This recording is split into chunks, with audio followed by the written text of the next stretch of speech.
আশা করি তোমরা অনেকেই জানো আমার কিছু পাখির বাচ্চা বুকিং আছে, তা সেইগুলো কয়েকদিনের মধ্যে ডেলিভারি যাবে। ডেলিভারি যাওয়ার আগে আমি তাদেরকে একটু গাছ সেটিং করছি, যেন পাখিগুলো বাই চান্স যদি কখনো মালিকের হাত দিয়ে পালায় গাছের উপর উঠে যায়, যেন ডাকলে তার হাতে চলে আসে।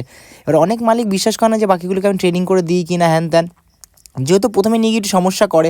প্রথমে পাখির সাথে একে বন্ডিং করতে হবে 1-2 দিন নিয়ে গিয়ে, যেহেতু তোমরা ওরা পাখি নিচ্ছ সেই সময় তো পাখির সাথে বন্ডিং করার পরে পাখিকে কিন্তু ছাড়তে হবে।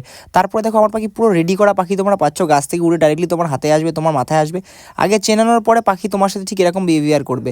তার আগে মেন ব্যাটারটা কি, আমাদের পাখিকে আমাদের ঘর বন্ধ করে চেনাতে হবে। আমি পাখি দেওয়ার আগে সব রকমভাবে ট্রেনিং করে পাখি দিয়ে, যেন পাখি পালানোর চান্স কোনো মতেই নেই।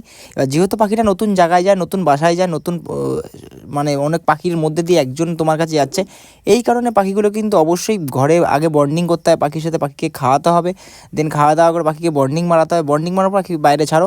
আমার মনে হয় বাইরে যখন পাখি নিয়ে বা হার্নেস পাওয়ানো অনেক ভালো, ঘরে ছাড়ো, ঘর থেকে উড়ে গায়ে আসবে বা তোমার বাচ্চার সাথে খেলে তোমার বাচ্চা ফোনের সাথে আর থাকবে না, বাচ্চা এর সাথে টাইম স্পেন্ড করে বাচ্চা প্রচণ্ড খুশি হবে। রিয়েল একটা জিনিস, বাচ্চা প্রচণ্ড খুশি হবে, বাচ্চার মা দুজনেই খুশি হবে।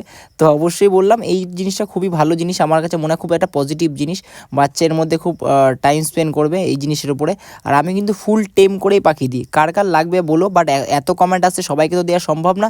যাদের যাদের নাম্বার দেয়, তাদের কমেন্ট অনেকবার করে, তাদেরকে আমি অবশ্যই দেওয়ার চেষ্টা করবো সবগুলো দেওয়ার। বাট যথেষ্ট এত কমেন্ট আমার মনে হয় না আমি সবাইকে দিতে পারবো।